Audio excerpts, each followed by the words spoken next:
에스겔 11장 1절에서 12절까지의 말씀을 다 찾으셨으면 우리 한 목소리로 말씀을 봉독합니다. 그때에 주의 영이 나를 들어 올려서 여호와의 전 동문 곧 동행한 문에 이르시기로 보니 그 문에 사람이 25명이 있는데 내가 그 중에서 아수리 아들 야사나와 브나의 아들 블라다를 보았으니 그들은 백성의 고관이라.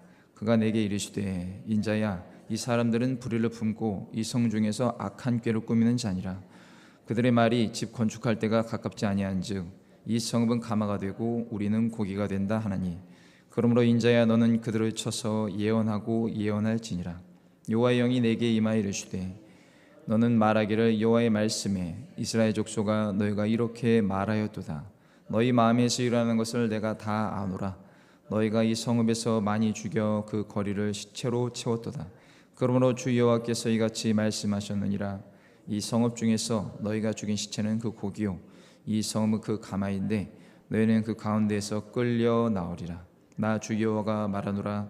너희가 칼을 두려워하나니 내가 칼로 너에게 이르게 하고 너희를 그 성읍 가운데서 끌어내어 타국인의 손에 넘겨 너에게 벌을 내리리니 너희가 칼에 엎드러질 것이라. 내가 이스라엘 변경에서 너희를 심판하리니 너희는 내가 여호와인 줄을 알리라. 이 성읍은 너희 가마가 되지 아니하고 너희는 그 가운데에 고기가 되지 아니할지라. 내가 너희를 이스라엘 변경에서 심판하리니 너희는 내가 여호와인 줄을 알리라. 너희가 내 율례를 행하지 아니하며 규례를 지키지 아니하고 너희 사방에 있는 이방인의 규례대로 행하였느니라 하셨다 하라. 아멘. 저는 오늘 여러분과 함께 읽은 에스겔서 11장 1절에서 12절 말씀을 본문으로 해서 자신만 생각하는 지도자가 받는 심판, 이와 같은 제목으로 새벽에 잠시 은혜를 나누겠습니다.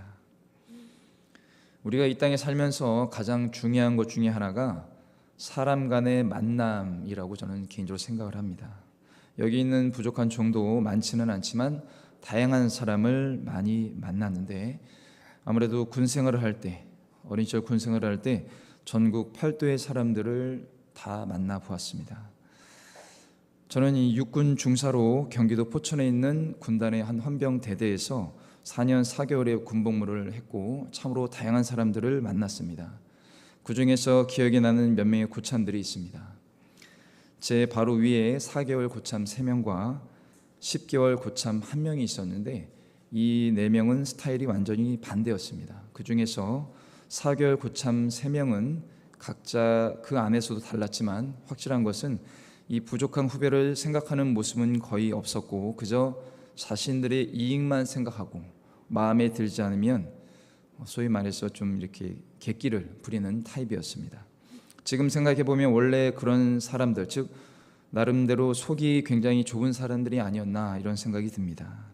그런데 저보다 10달 고참은 나이가 2살 많았지만 언행이 매우 어른스러웠습니다. 키도 크셨고 체격도 듬직했죠.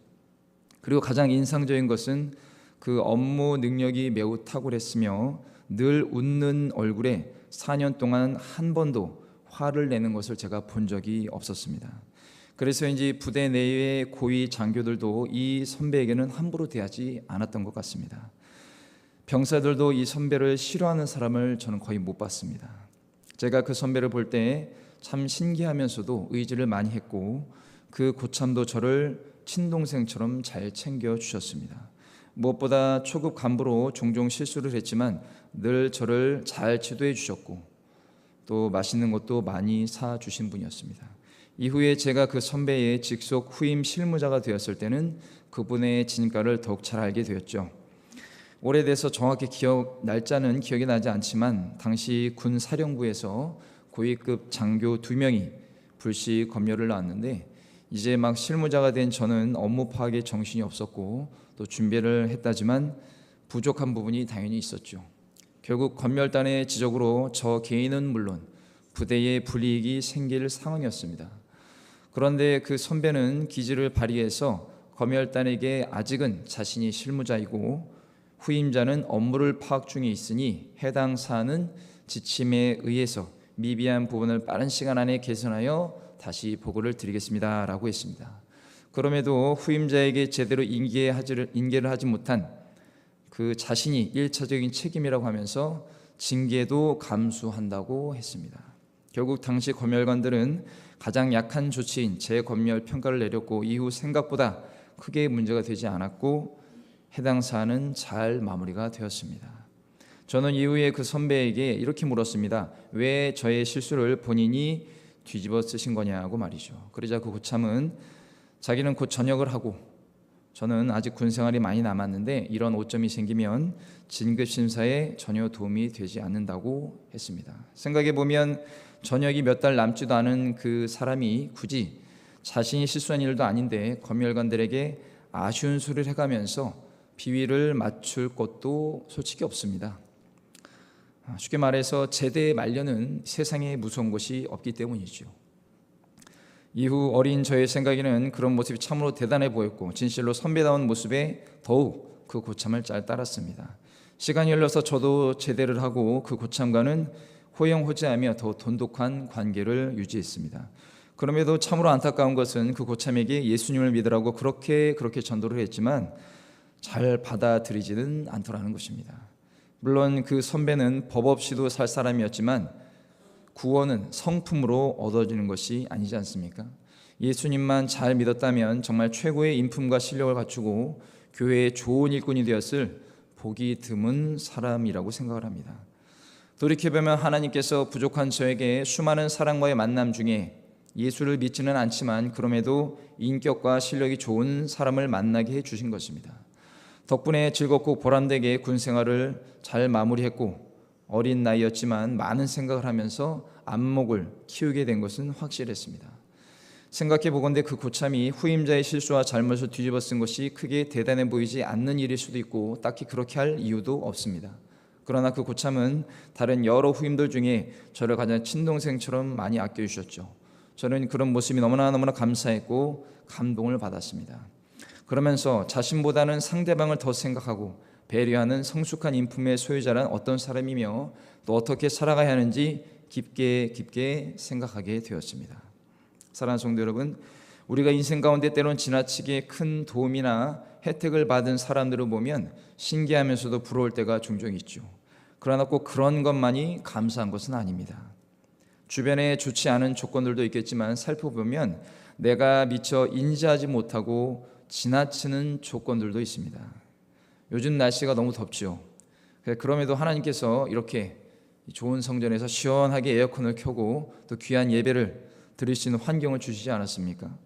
생각해보면 불과 20-30년 전만 해도 에어컨이 있는 집이 그렇게 많지 않았습니다. 선풍기만 있어도 최고가 아니었겠습니까? 그런데 지금은 집이고 지하철이고 자동차고 어디든 간에 에어컨이 짱짱하게 나옵니다.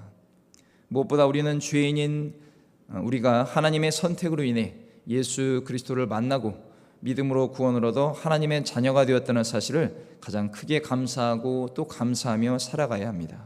앞서 말씀드렸듯이 살면서 사람에게 참으로 중요한 것 중에 하나가 바로 만남입니다. 이 만남은 내가 원한다고 잘 되는 것도 또 되지 않는 것도 아닙니다. 무엇보다 모든 만남은 주권자이신 하나님의 섭리 안에 있는 것이죠. 결정적으로 어떤 만남이든 나 자신에게 도움이 되기도 하고 손해가 되기도 합니다. 그 중에서 예수님과의 그 만남은 세상 무엇과도 비교할 수 없는 최고의 만남이죠. 그러나 그 예수님도 내 스스로 만날 수가 없습니다. 일찍이 우리 여의도 순복교회 성도님들은 고 조영기 원로 목사님을 통해 복음을 듣고 예수 그리스도를 구세주로 믿어 구원받아 천국 백성이 되었으며 우리가 천국 갈 때까지 이 땅에서 하나님께서 주신 사명을 잘 감당하고 또 다른 영혼에게 예수 그리스도를 전하는 하나님과 영혼의 귀한 만남의 가교 역할을 해야 하는 것입니다. 이러한 사실을 가슴 깊이 아는 사람들은 지금의 나와 내가 가진 것들 그리고 내가 속한 모든 것이 다소 부족할 수 있어도 날마다 진실로 감사하며 삽니다.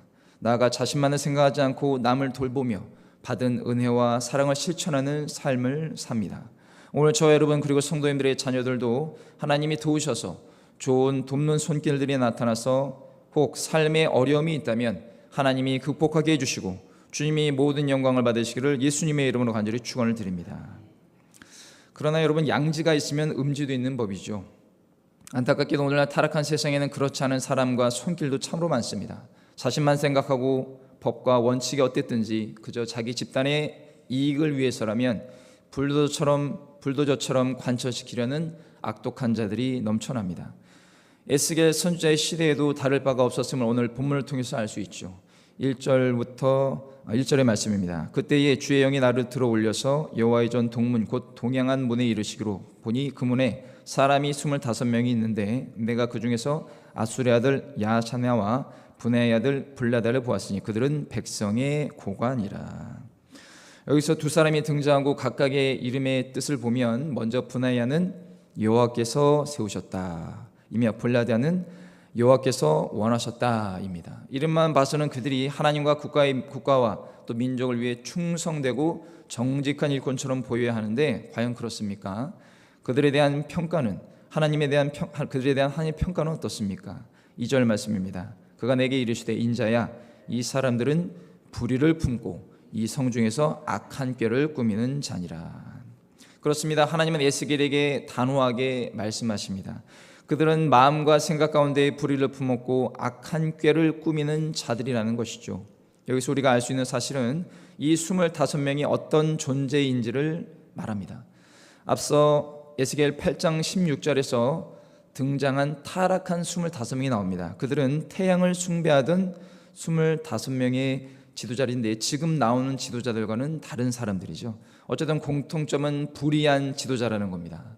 특히 불의를 나타내는 히브리어 아베는 문자적으로 헛됨, 고통, 슬픔, 사악 등의 다양한 의미를 지니고 있는데 본서에서는 오직 이 부분에만 이 단어가 등장합니다. 한마디로 하나님께서 에스겔 선지자를 통해 오늘 말씀하시고자 하는 것은 당시 유대의 지도자들이 하나님이 보시기에 매우 사악하고 헛되며 하나님이 보시기에 슬프고 고통을 불러오는 생각을 갖고 살았다는 것입니다. 이어서 3절 말씀입니다. 그들의 말이 집 건축할 때가 가깝지 아니한즉 이 성읍은 가마가 되고 우리는 고기가 된다 하나니. 이것은 포로로 끌려간 사람들로 인해서 당시 유대 나라에 비어있는 집이 많으니 집을 건축할 필요도 없고 예루살렘 성이 그들의 보호막 즉 가마가 되어서 자신들은 특별한 존재라고 말하는 것입니다. 쉽게 말하면 그들이 다른 사람들은 몰라도 자신들만큼은 좋은 살코기처럼 하나님께 선택을 받은 선민이기 때문에 결코 진멸되거나 포로로 끌려갈 수 없으며 이 예루살렘은 하나님의 언약을 보장받은 도시로서 난공불락의 성읍이라고 확신하였음을 보여줍니다. 그러나 이러한 확신은 하나님의 무서운 진노를 전혀 고려하지 않은 근거 없는 확신이었습니다. 불과 몇 년이 지나지 않아 그들은 그런 확신이 허망한 자기 기만에 불과했다는 사실을 절실히 깨닫게 될 것입니다. 그들은 국가와 민족을 위해 헌신을 해도 부족할 터인데 온통 자신들의 안위만 생각하고 있습니다.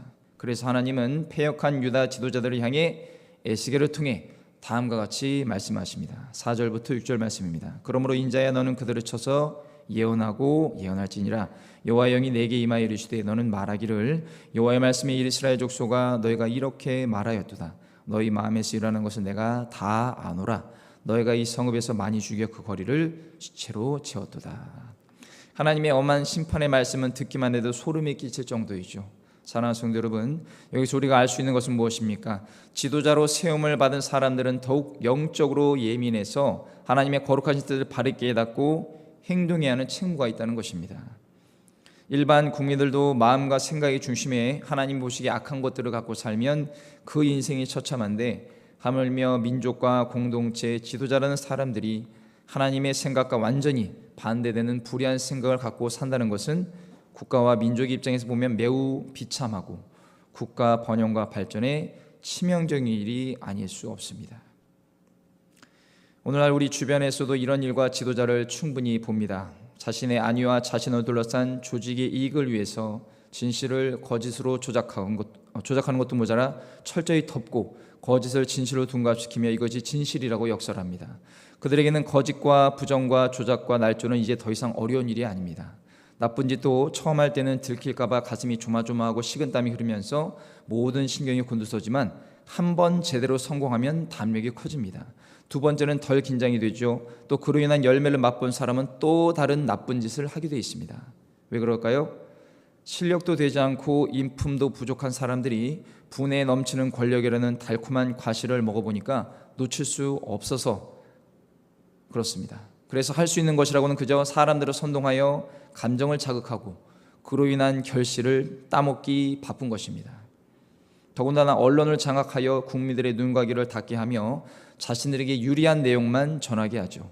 오늘날 언론 매체를 보면 지나치게 좌경화가 되어 있는 것을 저는 느낍니다. 그런데 먹고 살기 바쁜 대부분의 일반 국민들은 그러려니 생각하며 받아들이죠. 한편 악한 자들의 계획은 거기서 그치지 않습니다. 자신들과 생각과 사상이 맞는 사람들로 사법을 통제하고 사법권을 이용해서 자신들과 반대되는 세력은 적폐로 몰아서 정의 구현이라는 이름하에 철저히 조리돌림을 합니다. 그래서 내 편이 아니면 적으로 간주하여 모두 말살하죠. 자유민주주의 사회에서는 나와 의견과 생각이 다를 수 있고 또 다르더라도 존중하며 발전적인 협의점을 찾아야 합니다. 다만 그렇다고 모든 생각과 의견이 수용될 수는 없습니다. 왜냐하면 국가의 체제와 이념 그리고 법치주의의 결격이 되지 않는 선에서 받아들일 수가 있는 것이기 때문이죠. 그래서 국가의 체제라는 것은 너무나 중요하고 쉽게 바꾸거나 바꿔서도 안 됩니다. 그러나 요즘은 그런 것이 유명무실해졌습니다. 절대 권력자와 집단이 말하고 행동하면 그것이 국가의 체제와 이념과 법치보다 우선하는 것 같습니다. 그런 나라는 정의가 없죠. 사람이 법을 따라가야지 오히려 법이 특정 개인과 집단에 맞춰서 적용되거나 통과되는 것 같습니다. 그러면서 모든 사람은 법 앞에 평등하다고 입술에 침도 바르지 않고 말합니다. 그들이 말하는 사람은 자신들을 따르는 자들에게는 좋게 적용되고 자신들과 반대하는 자들에게는 가혹한 형벌의 도구일 뿐인 겁니다. 개인적으로 오늘날 우리나라의 기득권 세력에 대해 아주 작은 기대도 없습니다. 이것은 여야, 우파와 좌파, 즉 보수와 진보를 떠납니다.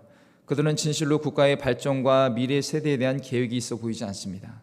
그들에게는 미래는 없고 현재와 가까운 자신들의 미래에만 관심이 있는 것 같습니다. 당장의 표심과 지지율을 위해서 민생을 회복시킨다는 거창한 말로 지나친 현금 살포를 해서 미래 세대에 큰 짐을 쥐어주고 있습니다.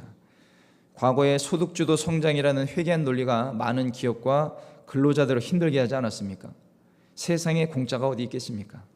이런 이상한 정책을 쏟아낸 그들은 아마 국가가 망한다면 제3국에다가 자신들이 죽을 때까지 꺼내서 먹을 달콤한 꿀단지를 숨겨두고 있는지도 모르겠습니다. 그럼에도 교회와 성도는 오직 하나님께 소망과 기대를 두고 국가와 민족을 위해 기도하고 또 기도해야 합니다. 우리 대한민국을 자신들의 추악한 이익을 달성하고자 어려움으로 몰아넣으려는 우둔한 권력자들의 계획대로 되지 않도록 기도로 막아야 한다는 것입니다. 이는 온 세상의 주권을 하나님이 소유하고 계심을 우리가 믿기 때문이죠. 모든 세상의 권력, 즉 정의로운 권력이나 불의하고 추악한 권력도 하나님의 손 아래에 있습니다. 이것은 하나님께서 하나님의 때에 확실히 심판하시고 정리하심을 뜻합니다. 이어서 7절부터 12절 말씀입니다. 그러므로 주 여호와께서 이같이 말씀하셨느니라. 이 성읍 중에서 너희가 죽인 시체는 그 고기요 이 성읍은 그 가마인데 너희는 그 가운데서 끌려 나오리라. 나 주 여호와가 말하노라. 너희가 칼을 두려워하나니 내가 칼로 너에게 이르게 하고 너희를 그 성읍 가운데서 끌어내어 타국인의 손에 넘겨 너에게 벌을 내리니 너희가 칼에 엎드러질 것이라. 내가 이스라엘 변경에서 너희를 심판하리니 너희는 내가 여호와인 줄을 알리라. 이 성읍은 너희 가마가 되지 아니하고 너희는 그 가운데 고기가 되지 아니할지라. 내가 너희를 이스라엘 변경에서 심판하리니 너희는 내가 여호와인 줄을 알리라. 너희가 내 율례를 행하지 아니하며 규례를 지키지 아니하고 너희 사방에 있는 이방인의 규례대로 행하였느니라 하셨다 하라. 하나님은 지도자들의 악행을 모두 알고 계십니다. 이 자체만으로도 우리에게는 큰 희망이죠. 그리고 그 악한 지도자, 즉 권력자들은 반드시 하나님께서 심판하십니다. 큰 힘에는 큰 책임이 따릅니다.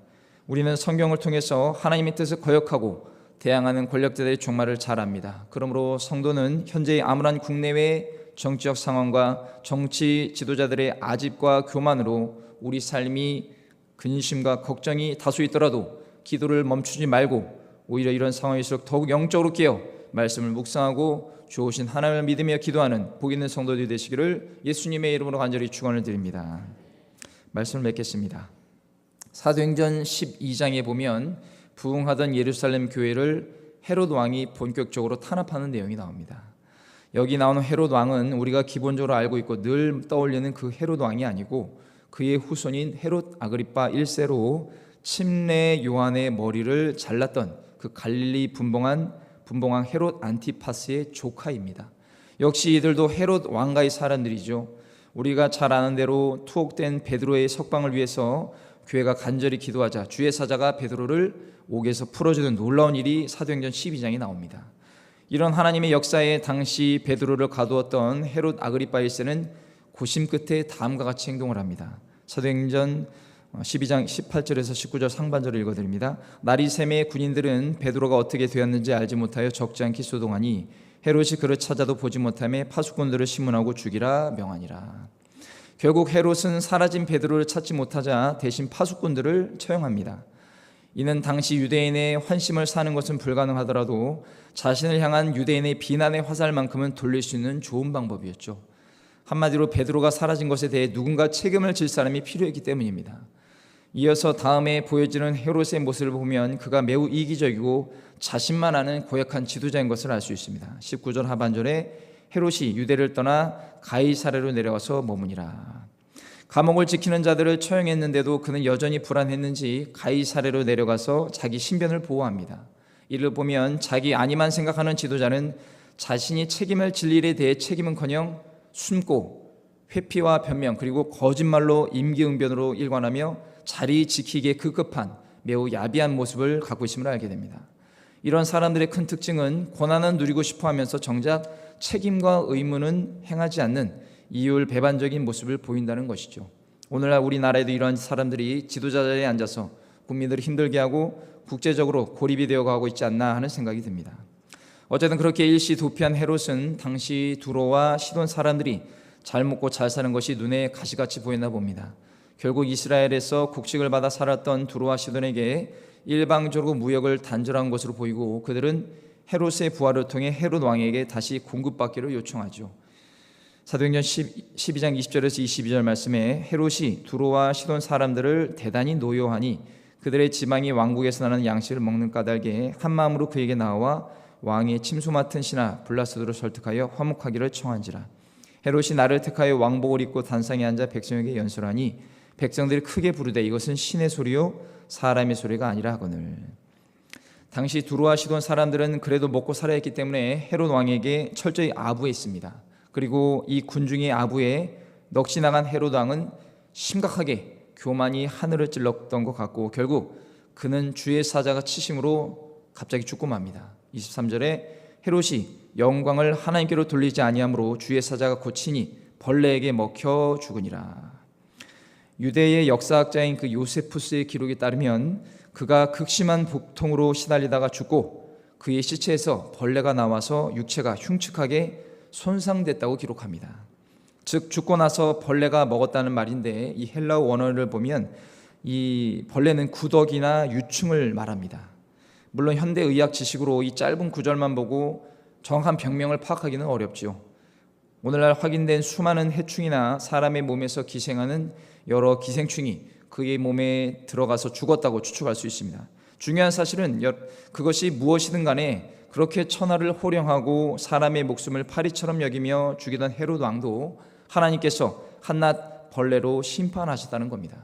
사랑하는 성도 여러분, 우리가 사는 이 타락한 시대의 권력과 물질은 타락한 우리에게 너무나 달콤한 존재입니다. 그러나 화무 11홍 권불 10년이라는 말처럼 열흘 가는 꽃이 없고 붉은 꽃이 없고 10년 가는 권세가 없습니다. 저 북한의 김정은도 러시아의 푸틴도 중국의 시진핑도 지금 그 권력을 누리며 잘 사는 것 같지만 그 내면에는 언제 비참하게 생을 마감할지 모른다는 불안함과 두려움이 늘 도사리고 있습니다. 그런 권력은 차라리 없는 것이 나은데 이미 저지른 악행이 너무나 많기 때문에 물을 수도 없고 돌아갈 수도 없습니다. 그들은 권력을 남용한 대가를 반드시 치를 겁니다. 한편 예수를 주인으로 모시고 사는 저와 여러분은 그러한 세상 권력이 필요하지도 않고 또 쥐어지지도 않겠지만 혹여 쥐어진다고 해도 하나님과 그의 나라를 위해 또 주님의 백성을 위해 사용해야 그 권력을 하나님이 오랫동안 지켜주시고 그로 인해 주님이 영광을 받으시는 것입니다. 무엇보다 우리 인생의 끝이 하나님 보시기에 아름답고 우리 스스로도 기쁘게 마무리가 되어야 할 것입니다. 이러한 인생의 가장 소중한 비밀을 간직한 저와 여러분은 진실로 행복한 영혼이라는 사실을 기억하고 오늘도 하루 먹을 수 있는 일용할 양식과 몸 하나 누워서 잘 수 있는 집이 있고 또 함께 기쁨으로 예배드릴 수 있는 교회와 함께 기도하는 성도들이 있음에 감사하며 주님의 영광을 위해 전진 또 전진하는 믿음의 일꾼들이 되시기를 예수님의 이름으로 간절히 축원을 드립니다. 기도하겠습니다.